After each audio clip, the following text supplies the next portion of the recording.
How you doing? Justin here for a little chat about groove today for practical music theory students. Welcome everyone from all over the place.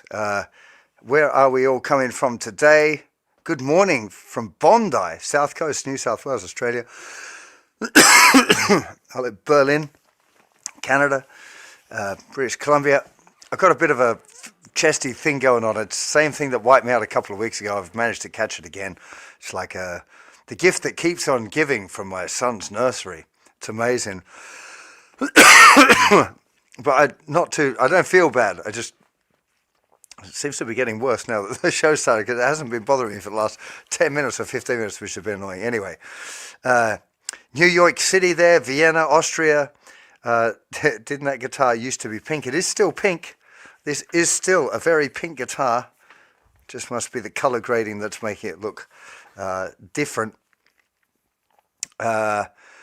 So today we're going to talk a little bit about groove, and I started off there at the beginning playing a piece by a band called Living Colour called Solace of You. And the reason that song came to mind is it's one of the first times where I sat down and really tried to figure out what the hell was going on when I had to play that thing, and why sometimes it felt really good and sometimes it didn't feel really good. And was there actually a reason? And could I figure out what the reason was? And because I was in this band,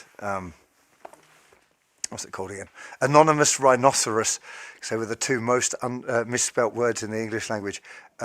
Fabulous band, actually, really great musicians in that group. And the guitar part is pretty simple most of the way through that song. And I recognized that in rehearsals, it's like, sometimes it was like, man, this is feeling really good. And then other times I'm like, it's really not feeling that great. And so what I decided to do is put a metronome on and then play it with a metronome over and over and over again and just see what happened. And I started noticing lots of little things that were very different each time. And I wouldn't have said any of them were better or worse, but they were definitely different, and different enough to make me think, I reckon there's something in here that's changing. This might be the thing that means it's sometimes good and it's sometimes not.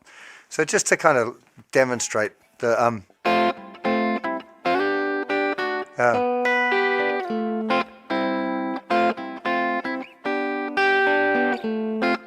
if I try and play it really straight,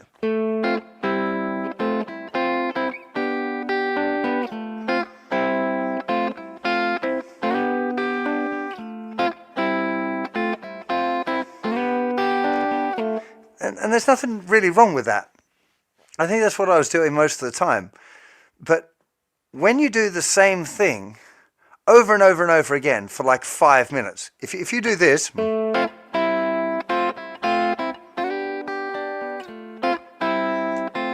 you start to notice little changes in the way you do it, whether the notes are very short or not. So,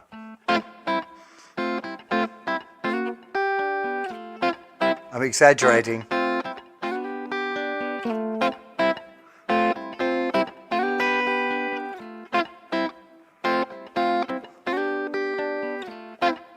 Now, so some notes are going to be louder than others, some are going to be softer than others, some are going to have more sustain than others, some are going to be shorter than others. And then there's this other variable about where things are moving slightly, kind of a little bit late or a little bit early of where we feel the beat.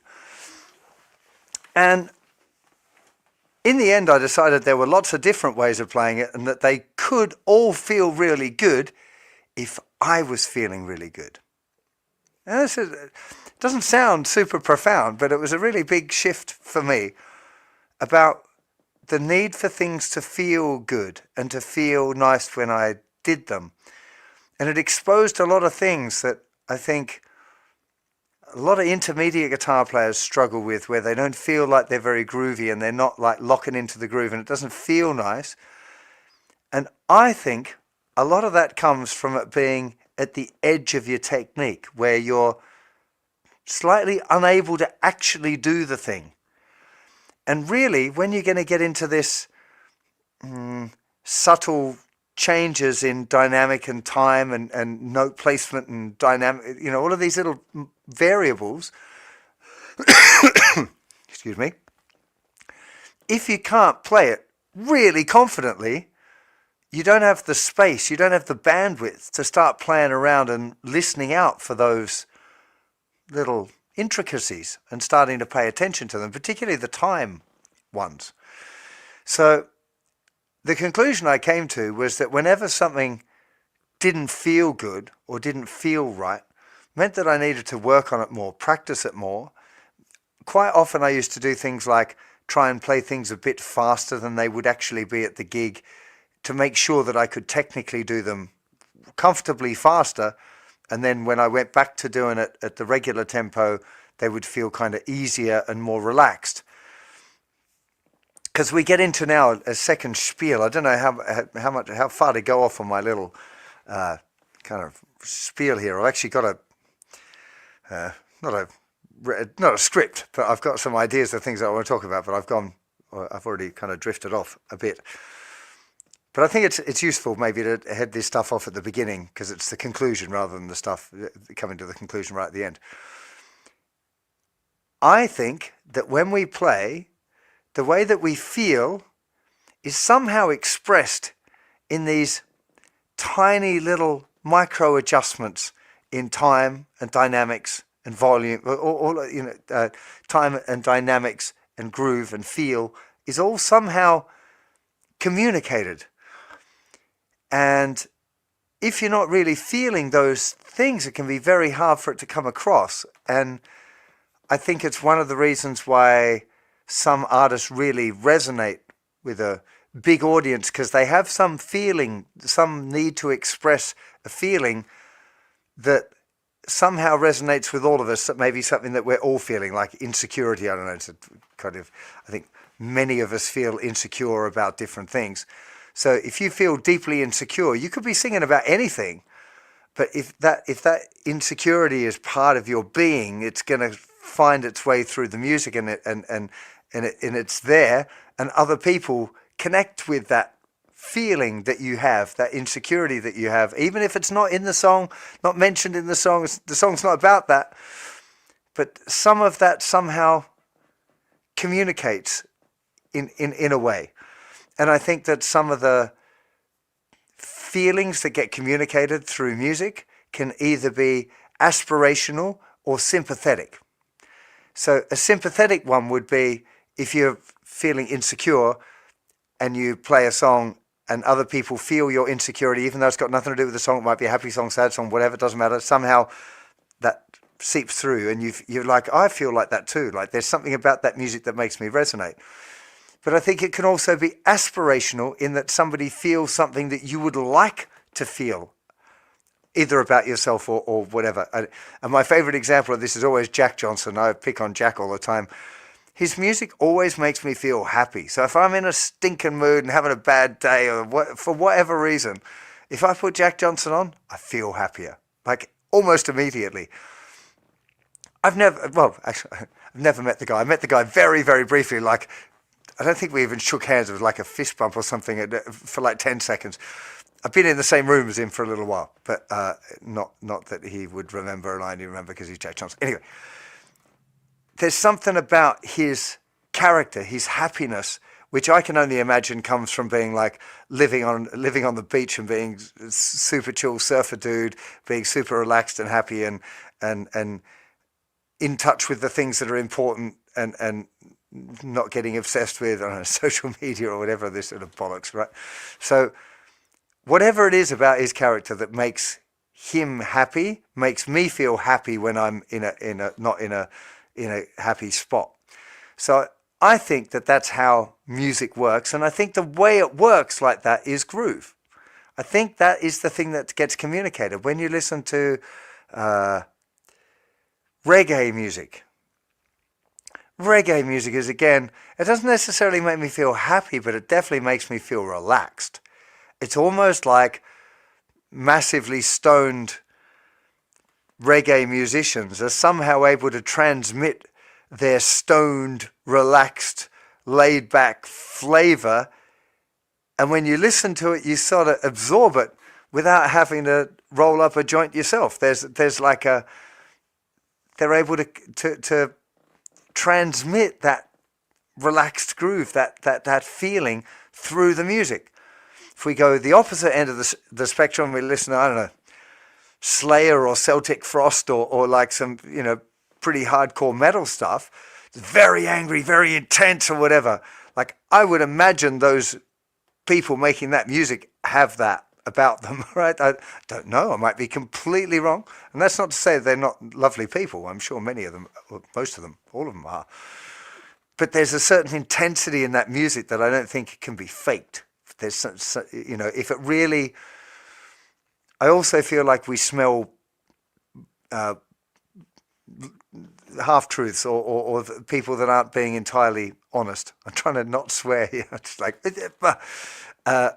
and we can, if somebody's not really presenting the right thing, again, even if they're presenting one thing but feeling another thing, that feeling comes through the groove part, and we're aware of it. It becomes apparent. Even it's like what are they called?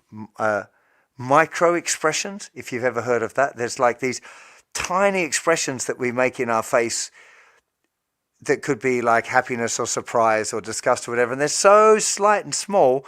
But if you're looking at someone, you can pick them up. You never know what it was that they did, but you can still pick it up and you say, oh, I got a feeling they didn't like that.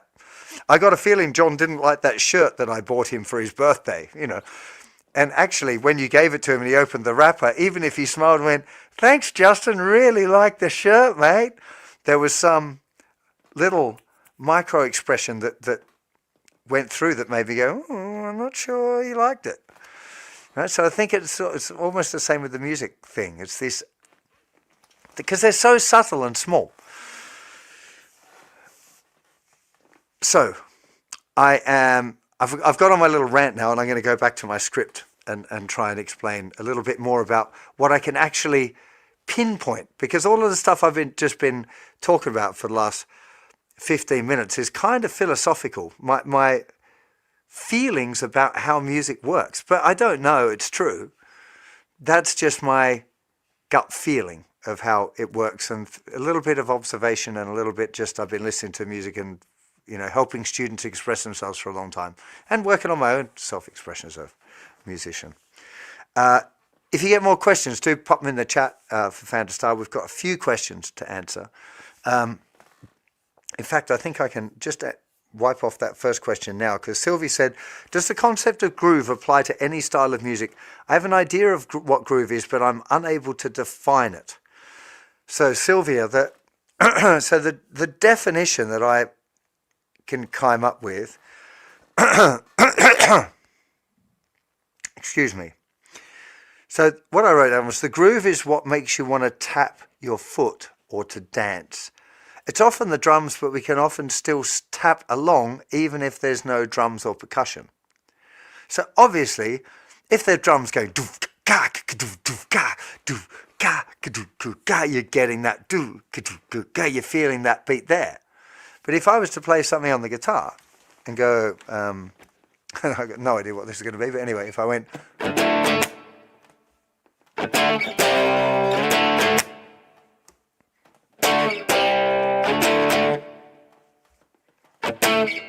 can you tap along with that?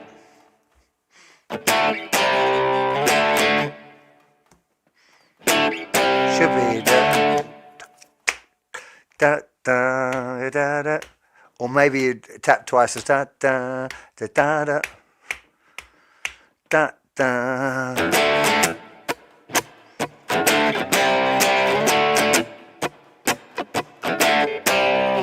So you can still, hopefully, when you pick that up, it's only a short example, but for certain I can feel the beat, even if there's only one instrument playing and they're not playing very much. There's something about, again, other little things that happen that are so subtle and small that you might not be able to pinpoint, but they're there.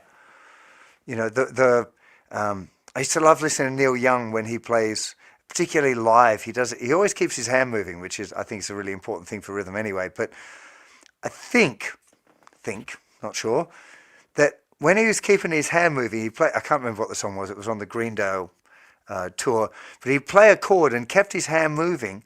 And I think that the subtle movement of his hand over the sound hole was somehow changing the sound that was picked up by the microphones and stuff. Because I swear I could feel the beat. I was watching him, so I knew what was happening as well. I could see his arm moving, so I could see the beat. But I think that there was something else cruising along there as well.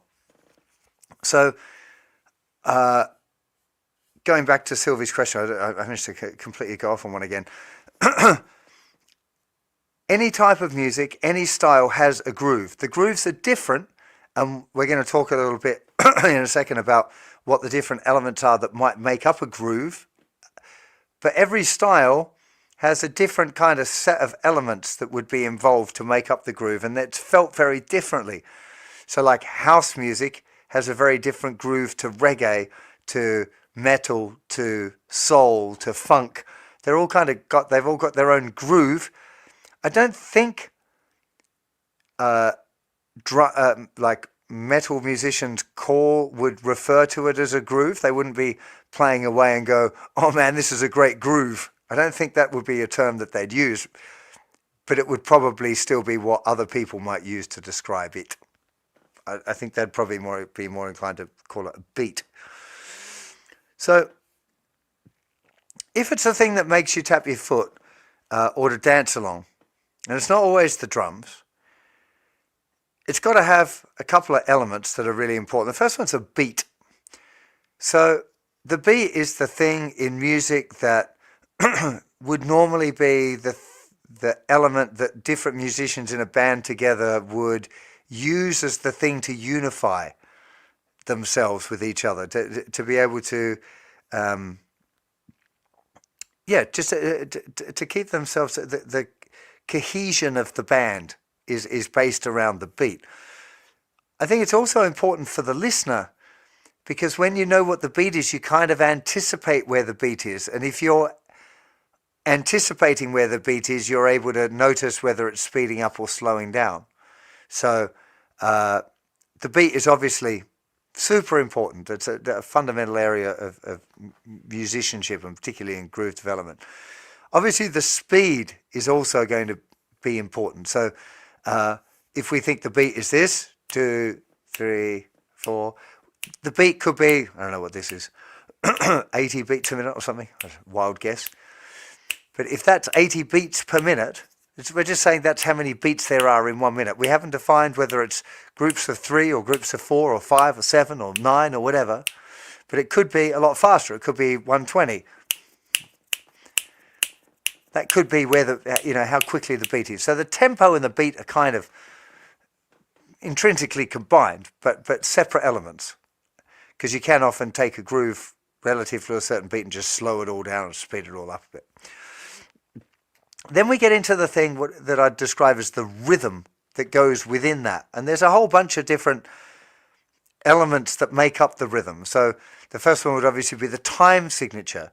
Is our rhythm going 1, 2, 3, 1, 2, 3, 1, 2, 3, 1, 2, 3, or 1, 2, 3, 4, 1, 2, 3, 4, or 1, 2, 3, 4, 1, 2, 3, 4, or 1, 2, 3, 4, 5, 6, 1, 2, 3, 4, 5, 6. There's all of these different approaches to accenting within the beats that give us the formation of a thing, this time signature. So annoying, this cough. So the time signature, we've got things like the backbeat, the accent of 2 and 4, which is pretty prevalent in most pop music. Then we get into the idea of subdivisions. So dividing the beat into 8th notes or 16th notes. And then the way that we use those 8th notes and 16th note rhythms, be it on the drums or on the guitar or the bass or whatever the instrumentation is. And if those subdivisions, if the choices of our subdivisions are not always falling on the beat, then we're getting into the land of syncopation, which means where we're kind of making the beat feel displaced. So where we should be feeling the beat, we're starting to feel the beat as somewhere else, even for just a little while. A very tricky definition of syncopation. Always had trouble defining syncopation. Anyway, I should look it up, the dictionary one. Now, within all of that, or on top of all of that, what I feel like the most important factor is in the groove is, I'm calling them micro shifts, because I'm not really sure how else to call them. Changes in position of the beat, so whether it's right on the beat, slightly early or slightly late of the beat. Okay, so there's in time, in to do with the rhythm.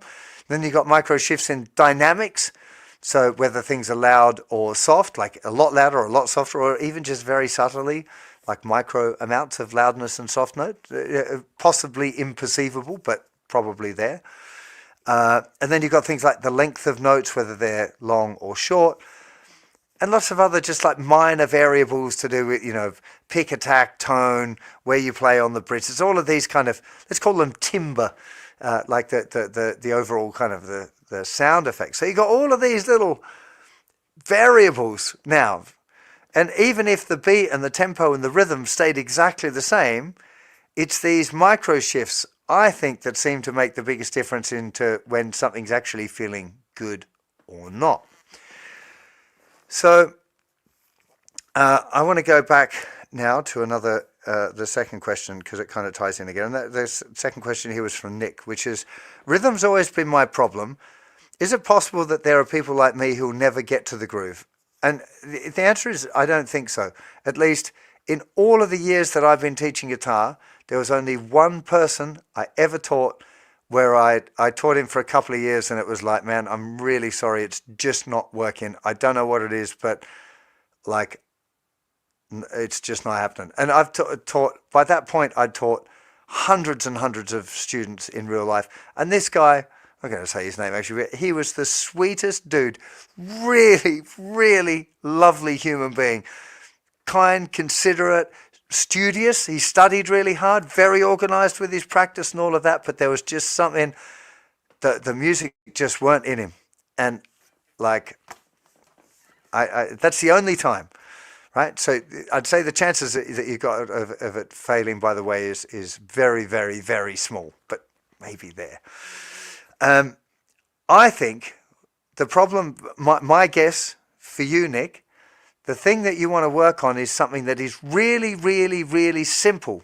Technically so simple that you can't muck it up. And then do it over and over and over and over and over again. Now, this kind of comes into the spiel part where I left off, the bit that I wanted to talk about, which is this repetition idea. I think, in fact, I'm really quite sure about this, actually, having done it a lot for myself to work on my own time and groove, and having taught it quite often, that when you do a simple thing over and over again, and you really focus on it, not like you just do it over and over again while you're watching TV, but you really try and stay tuned into what it is that you're doing, that for the first 30 seconds to a minute, you go through this period of, you're like, yeah, I can do this. God, this is a bit boring. What am I even practicing this for? I can do it already. And then after about a minute, you start to notice the little things, Sometimes it's different. Some people it's 5 minutes, some people it's 10 minutes, but it gets to a point where you start going, oh, yeah, sometimes that one's a little bit early, or sometimes that note doesn't quite ring out properly, or sometimes that note's shorter than the other, or sometimes that one's a bit late, or sometimes I struggle getting from that chord to that chord and there's a little gap. You only notice it when you've done it loads and loads and loads and loads of times. And I wish it weren't true, because I've spent a lot of time doing really, really boring things, looking for those minutiae things that I felt like were important to kind of lift my game up to the next place. And I got to admit, there is a certain amount of that I still do when I'm playing songs, particularly when I'm teaching. I find it quite funny that I'll often be teaching a very simple song, and I'll start playing it and I'll be like, yeah, it's not quite there. There's something going on here. And then I'll just find it if there's a little section of it that's not working well, or maybe it's a longer bit, and I'll just work on that bit over and over again. And only after a little while do I start to notice, oh, that was the thing. little example for you on Monday morning. I was practicing Mr. Brightside, the Killers track. Lesson on that coming up soon, probably next week. And I was playing through that groove. I'm like, man, it's not. There's something about it that's not quite right. You know, I know the notes are right. I've transcribed it. I've tabbed it out. You know, it's like, what's going on? And I started playing through, and like just occasionally it was sounding okay and feeling good, and then other times I was like, nah, still not. There's something still not happening here. And I play this little game where I play the objective observer. It's a little idea that I got from a book called The Inner Game of Music, which is a very interesting book if you wanted to get into a bit of like how the psychology of practicing. Anyway, so when I'm doing those things, I practice the thing that I'm trying to do, and I try to make the mistake. Like I try and make it feel ungroovy, and then I pretend that I'm just watching myself to see what it is that's going on. Like I'm not really involved with it. And I think that removal of personal ego or whatever about playing seems to help. And I noticed it was my picking. And if I went down, down, up, down on the first down, down, up, down, first 4 notes, I had to count there. Wow, sad. If I did that picking, the whole thing felt good. And if I did down, down, down, up, the whole thing felt terrible. So I found this little thing. Now, that's not to say that that's the only picking. I don't even know what the picking the original guy played. In fact, I don't know his name as well. I need to look that up before I do the lesson. Anyway, I don't know whether that's the pattern that was played on the original recording or not, but definitely for me, doing that picking made everything fall into place. But I wouldn't have come across, it wouldn't have happened had I have not, 1, worked out how to do it, 2, had the chops to be able to muck around with it and keep doing it over and over. Well, yeah, the chops to do it. And 3, done it over and over again and trying to figure out where it was feeling good and where it wasn't, and what could I experiment with to try and make it get to that good feeling. So I think repetition, Nick, I feel like that's the thing. Just picking I'm just trying to think of like a simple groove. I don't know where you're at as a player, early, intermediate. I was going to say something like something funky, average white band or something, or oh, what's the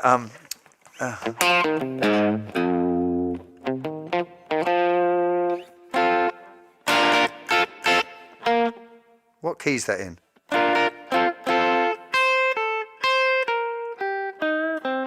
Oh, that's it. Meters. I do know it, or I have learned it. Oh, that's it. Sorry, my ears were ringing.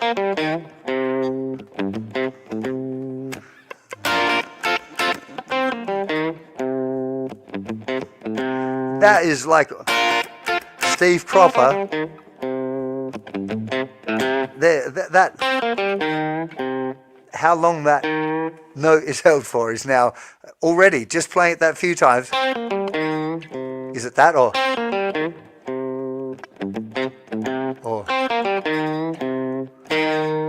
is the curl just at the end or is it in the middle? So there's all of these variables I noticed on that one, just just a few bars in. But when you start again doing a little groove like that and playing it over and over again with the metronome and really trying to lock in and making it feel good, like where's it working? What is it about it that feels good sometimes and sometimes it doesn't? I feel like it's mostly about relaxing. So being able to play it really confidently to the point where you can be like, now I can just play it. You don't have to think about it too much. You should be. I always thought that my best ever concerts were ones where I wasn't really very present. So I was thinking more about some girl I liked in the audience or the pedals or something else was going on. And so I wasn't letting my thoughts or whatever get involved with the music making, that it just kind of happened on its own. And I feel like that's sometimes maybe a good place. But then again, actually, if I'm actually trying to lock in, especially on anything trickier, then I concentrate. So there's no clear-cut answers here. I don't want to be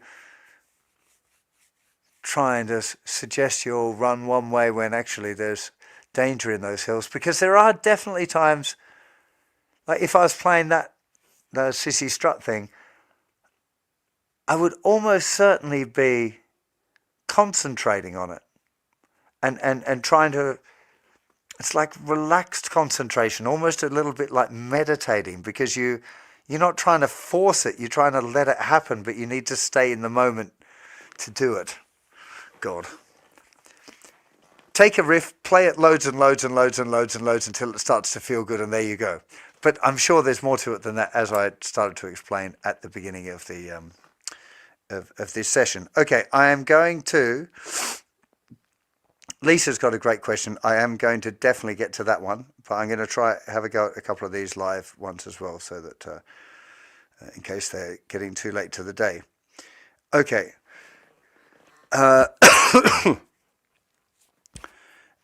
Mega something the Great, Alexandros the Great. Let's question. How can you replicate a groove of a song, especially if you're a beginner and play like a little robot for the groove? What matters more, the playing or the sound settings, amps? So the sound and stuff is one of those elements, the timbre of the thing. Like you're never going to sound like Eric Johnson or David Gilmour, who have like the best gear if you're wailing away on a budget $50 amp that you bought from Amazon. Like it isn't going to sound the same. That's just the truth of the matter. But learning to play really well is more important and more beneficial in the long run. And I guarantee you, if you put David Gilmour or Martin Knopfler or some guitar genius with a crappy guitar and a crappy amp, that they would still make it sound amazing, right? So it's possible. It's just a lot harder, I think, when you're a beginner to see through that and be able to do it. I don't think so let's say you said in there that you're a beginner and you play like a little robot. So if you're a beginner and you're playing like a little robot, your objectives should be playing your simple stuff really, really well with no mistakes, no pauses, keeping your hand moving, not speeding up, not slowing down, memorizing the repertoire, making sure your chord changes are solid, being aware of dynamics, so you're playing a little quieter in the verses and a little louder in the choruses, maybe adding a bit of an accent in your strumming on beats 2 and 4. That's the objective here. Because really, like, the groove thing is really important, and it makes a difference for the listener when you hear somebody play if they've got a great groove. But at the end of the day, you're not going to be able to develop a great groove if you've got really bad technique. If you can't make the chord changes, or you can't control your accents or any of those fundamental skills, there's no point in working on the groove. I have met people, incidentally, over the years, particularly in like, 20 years ago when I was playing at house parties a lot, just like going to parties and ended up playing guitar, and there'd be other guitar players there. And quite often you'd come across some guy who was a baker or a banker or something, and they'd grab a guitar and they could play with really great feel. Even if the chords and stuff was sloppy and they didn't really have much technique, they could get the party started because they were confident and relaxed. And when they played, it made people feel good when they played, like they had some innate good feeling. But I don't think that's what most of the people have. I think that's a rare beast, but it exists. So, yeah, hopefully that makes sense, that little list that I ran off there that I now won't be able to remember. Okay, NM Short Jr. says, when you get a song to be muscle memory, it buys you the bandwidth to vary the piece. Yeah, I don't know I'm not sure I like the term muscle memory, but I know what you mean, and it's okay to use it. It's just, I don't think yeah, let's call it muscle memory. Just, you get to the point where you don't have to think of it anymore. And yes, that's it. But even if you do think about it, you need not just the memorization, but the technical ability to be able to muck around with it, to be able to experiment with the dynamics and to be better at it. Like I said, a thing that I tried quite a few times with years ago, I was working with this guitar player, Katie Mellower, and there was a few songs that had kind of intricate picked parts where it was chords, but the notes were picked individually. And I knew that my groove on those tunes, and some of them I had to start as well, so it was kind of important that I got it right. And I could tell that they weren't kind of locking in right. So I went about trying to speed them up quite significantly in my practice, so that when I came to do the gig or the rehearsal or whatever, that it was a lot easier, like a lot slower than I want, and I felt more relaxed in doing it, and that definitely helped. A couple of guys in the band have said that they noticed a difference in that little period where I was working on that. So I'm certain that enabled a more relaxed approach. So I'm not necessarily sure it's always technique. Maybe it's partly confidence as well. Like if you can do it loads faster, you feel more confident to do it in a more relaxed way. And this kind of ties into the question. I'm going to come back to it in a second. Is about like playing behind the beat and what exactly that means. So Bruce says, I'm going to go back to that last question in a sec. Bruce says, perhaps how much we're also saying with our body, face, etc., that we subconsciously imbue into the music. Yeah, that would be a good guess. I know people listen with their eyes a bit, but I'm very sure that quite often if I'm listening to people play, I can almost see what they look like while they're playing, even if I can't see them. Or like at open mic nights or the local jam night, the blues jam thing. Even if I'm at the bar and I can't see the person, I can see the guy that's like really hunched up and tense and staring at his hand and playing with loads of tension. Like I can hear that that's what's going on before I even look up and go, oh yeah, okay, that's that. And the same like when I'm like, oh yeah, this has got a great groove, and then I look up and there's a guy just like totally relaxed and just playing some simple stuff, but like looks it and a little bit maybe. And a lot of this is maybe, so I'm not trying to say like this is definitely the way it is. This is just like my best guesses, right? But a little bit of the fake it till you make it thing might apply. Something I've definitely said on a lot of workshops is the importance of having a smile on your face. Because if you go up on stage and you're like, look like you're about to soil your kecks, then, people feel that just by looking at you go, whoa, he's petrified, Whereas if you go out and you're smiling and you're kind of relaxed, even if on the inside you're really, really petrified, if you go on with a smile and you're like, sometimes I think that having the smile on your face can affect us physiologically, can change something about the way the adrenaline is surging through our bodies, because we're kind of, when we smile, we're so used to that associating with a good feeling that if you do it when you're feeling nervous, it kind of makes everything feel a little bit easier, a little bit better. So yeah, I do think that all of those things are tied together. How you feel, how you move, those things are going to come out in how you play, or like undoubtedly. Duncan's getting heavy. Is groove a manifestation of the spiritual self? I would suggest it probably is. That would be my best guess. That's a really nice way of putting it. The groove is a manifestation of your spiritual self. The only problems that I have with that is I know a couple of musicians that come to mind, like amateur musicians that are absolutely beautiful people, like some of the sweetest humans and loveliest people that ever walked the face of this planet, but they don't have a great groove. It's kind of okay, but it's like not quite relaxed enough, even though they are super relaxed. There's something about it that's not quite clicked there. And actually, I know a couple of people who have fantastic groove, but aren't very nice people. So I'm not sure whether it's to do with the niceness of the person, which is kind of showing in the manifestation of your spiritual self. But I think there's something in it. Let's put it that way. Okay, I'm going to jump over to this last question, and then I'm going to come back to the other live ones. The last one was Lisa. Let's have a quick sip, please.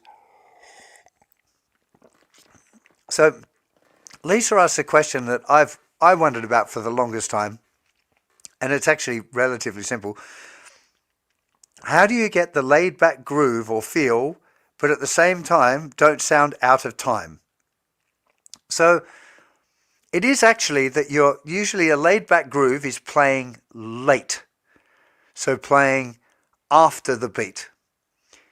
And how much after the beat before it sounds like out of time is not would obviously be an eighth note, but there's, if you play really late, it sounds better than if you play early. Generally speaking, if you play before the beat or early, it sounds rushed and anxious and weird and uncomfortable and nervous and not cool. If you play right on the beat, then it's okay. If you play that between right on the beat and a little bit after the beat, it actually sounds nice, like good. And I did some experiments with this a long time ago because I had the same thing, like how can you play late consistently and it still sounds cool? And so I did some experimenting in it using at the time I was using Pro Tools.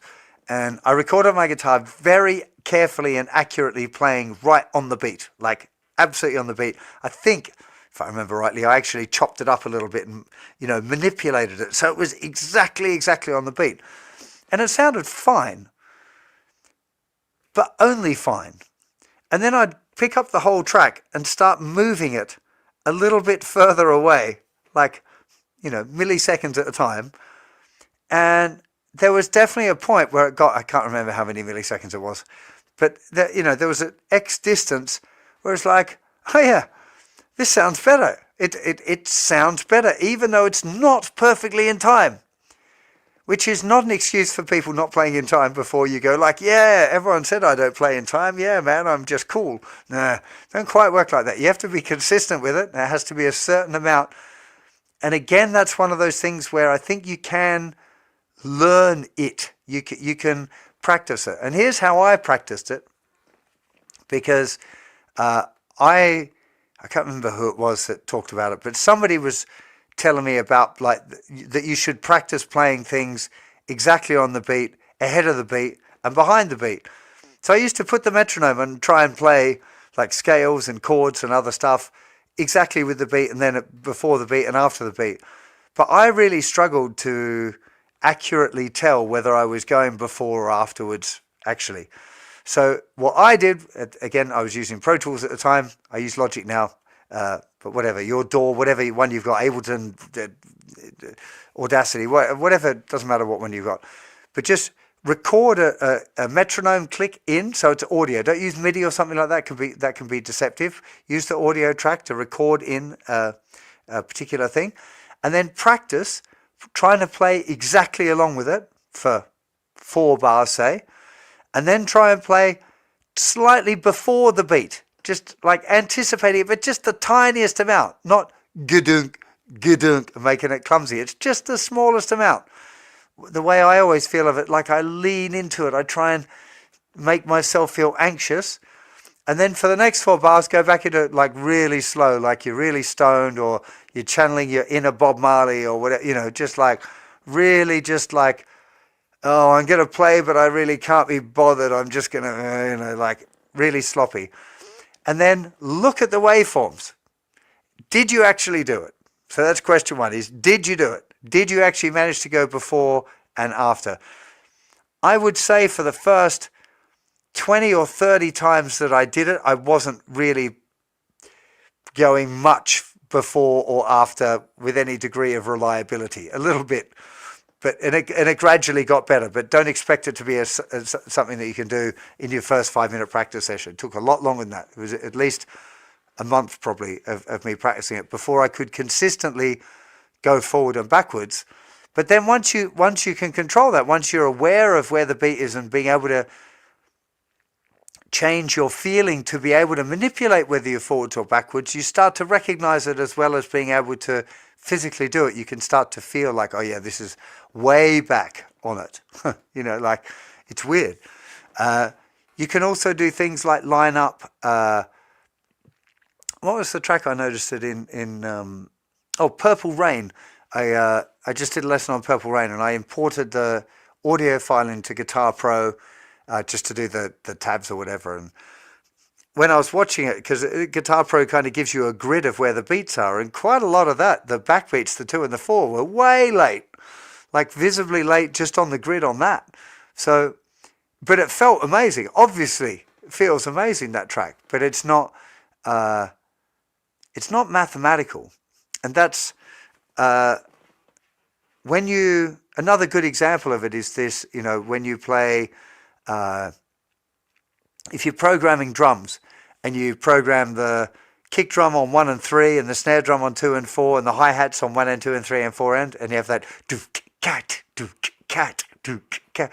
If you just program that in and play it, oh man, sleepy time. It's so boring. It's just not happening at all. It's just not at all. Like really, it's boring, really boring. If you grab that snare drum and you move it just a tiny wincy bit back and listen again, you're like, oh, yeah, hang on. Now it's going good. And a little story that I like to tell on this, 15 years ago, I had a friend whose friend worked with Dr. Dre for a little while in the studio, like as a T-boy or something in his studio. And the stories that came back via my friend were that he would often spend a couple of weeks on a groove, just on the groove, just the drums, just perfecting a groove. So there'd be this, and he'd program it up and sit and listen to it and just tweak little bits, like make these tiny little adjustments to the groove. Tiny, tiny little adjustments to where the kick and the snare were or where the hat was. And then he'd disappear for a few hours to get fresh ears and come back and listen to it again and just change it a little bit, disappear off again, come, like literally absolutely focused on trying to get these things like just so. And I really feel like you can tell that when you listen to a Dr. Dre record, even if you don't like hip hop, like you just sit there going like, whoa, it's just got that thing where you want to bob your head and feel it's just amazing. Like by far the king of that sort of, I don't know what you call it, the bopping groove thing, that he has going on. So yes, you can learn about playing behind the beat and playing ahead of the beat. You learn to start to recognize it. Don't feel like you're going to be able to do it instantly, but having an understanding of being able to play ahead and behind the beat, I feel like is an important thing and something that I wish somebody had told me sooner, because I spent a lot of time worrying about like really just trying to sit on the beat all of the time. Whereas if somebody had said, hey man, it's cool, just relax. Stuff will happen better if you're relaxed. I reckon I could have played a lot better. I played in a kind of a African band, kind of. I think the guy was African, but it was kind of slightly reggae kind of thing, slightly Latin as well. But anyway, when I played in that band, I don't think I did a very good job because I was always too fussy about trying to be on time all the time. Whereas actually, if I'd just laid it back a little bit and just enjoyed myself, I would have played a lot better and been a better part of that puzzle. Hope that answers your question, Lisa. That was a bit of a longer rant than I was anticipating. Not going to try and pronounce your name. Rue. What would be your advice to intermediate players who want to improve but are spending too much time chasing new chords and complicated songs? Yeah. What would be my advice to intermediate players that want to improve? So, I think that there's nothing wrong with chasing complicated songs, and there's nothing wrong with learning new chords or new fancy things, so long as it's balanced with practicing things that you know you need to work on. So The 3 types of songs that I recommend, there's even a lesson on this on the website, 3 types of songs everyone should practice or something like that, is like campfire songs, songs that you can play confidently all of the way through, working on being relaxed, playing, that confidence thing, timekeeping, dynamics, learning the song all the way through, that kind of thing. Then there are growers, which are songs that have something in them that you want to work on. So you're learning the song as a vehicle for learning this thing. You might be learning Midnight Hour because you want to work on triads, or you might be working on Sissy Strut because you want to work on your groove, or you might be working on the Trooper because you want to work on your 16th note ding diddling diddling diddling picking pattern, or whatever it is. There's songs that you use as a vehicle for learning something. And then there's Dreamers, which are the songs that you've got no right to be playing whatsoever, and they're far too difficult, but you've always wanted to play that song, so you're going to have a crack at it anyway. And that's absolutely fine. Lots of good things about having a crack at a song like that you might not be able to play. But for starters, it might be easier than you thought. Therefore, it feels a bit more achievable, something that you might become a grower song sooner than you thought. It'll also expose what areas of your guitar playing you need to work on in order to be able to play it, which is also valuable just as a practice thing. I thought it's fun. Like, at the end of the day, for most of us, guitar's got to be fun, right? It's my job, but I still enjoy it. Otherwise, I wouldn't be able to keep doing this stuff. So it's important for me when I'm practicing to find things that I enjoy doing. It's one of those quirks of the song choices at the moment. I'm really trying to look at the song request board and tune into that. But it's very often the songs are just songs that I feel like doing because I heard it on the radio. It was like, oh, that's a great song. I've forgotten about that. Or my daughter requests it or whatever. I'm trying to be more rigid about that. But it's important, the point is it's got to stay fun. And if learning songs that are too hard for you, but you really enjoy it, I don't see a problem with that in the slightest. Hope that answers your question. Mzatar, what is your advice for someone like me? I can strum really well, cleanly and in time, but I'm making groove and sound robotic. I've just learned how to palm mute, which helps. Okay, palm mute definitely. So if you're playing really cleanly and really in time, then I would suggest going through and picking some really simple songs and playing them repetitively with a metronome or a drum groove if you prefer, but doing it over and over and over and over again to become more tuned into what the groove elements are, to your dynamic, to where your time is, where you might be rushing, where you're not. Definitely recording yourself and listening back is really helpful because it's very exposing, and often when we're playing, we get lost in the music, the making the music part. So it's very easy to get to not be able to have a objective judgment in the moment while we're playing. So I think it's a great idea to listen back to yourself consistently, like with a regularity, to notice improvement and to expose the things that you need to work on. I'd suggest that that's why. I mean, I don't know how you play at all, so it's difficult for me to say, but just from your comment, I would suggest that's a good starting point. Record yourself playing along with a click or a drum groove, and then be honest with it. Like, where's it lacking? If it's too robotic, how is it robotic? Is it because your dynamics aren't there? Is it because you're playing too much on the beat? Or usually when people are playing robotically, that means that they're playing ahead of the beat. That's what it usually means, not exactly playing on it, even though a robot would play it exactly on the beat. For some reason, when humans think they're playing robotically, it usually means they're ahead. Try this. God. So I put my guitar down the other day, I went crunch, and for some reason my in-ear monitors, like my special molded headphones that are really expensive, was on the floor, which it never is. And the bottom of my guitar snapped the cable off on the thing, and it's like, oh man. So I've been wearing these really horribly uncomfortable Sennheisers this week. It's like, oh man. Actually, I don't need them now. I only need to listen to the guitar and to Fan when she's telling me stories about her adventures. Anyways, how locked in should I be to the given tempo of a song? You should be absolutely locked into the tempo, 100% locked into the tempo. You shouldn't be speeding up and slowing down at all. What you might be doing is like moving everything you play slightly later or slightly more on the beat. Probably not slightly earlier, but potentially, but on the beat or slightly later, but everything, not just like sometimes later and sometimes earlier, that kind of thing. That wouldn't be the, so yeah, that's a simple one. Can you do this without these tools? What about the really great guitar players from decades ago that didn't have this kind of technology? Absolutely, you can absolutely learn to play behind the beat, like playing on ahead and behind the beat. I think you can tell. I'm just the kind of guy that likes to be able to really know whether I was doing it rather than just feeling like I did. And also, I think you need to be consistently practicing that stuff, like to really working on those things.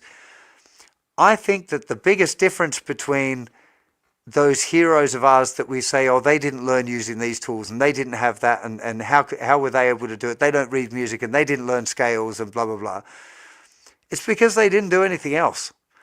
And if you're in a position where you're 19 years old, you don't have to work for whatever reason, maybe you're a trust fund kid or you've got some money from somewhere or whatever, and you don't have to work, and you can literally play guitar all day, every day and nothing else, I'd say, yeah, actually, you don't have to do anything except listen to records of people you like and try and copy them and play guitar and make yourself feel good by playing guitar. That's it. Don't worry about learning scales. Don't worry about learning music theory. Knock all of that on the head.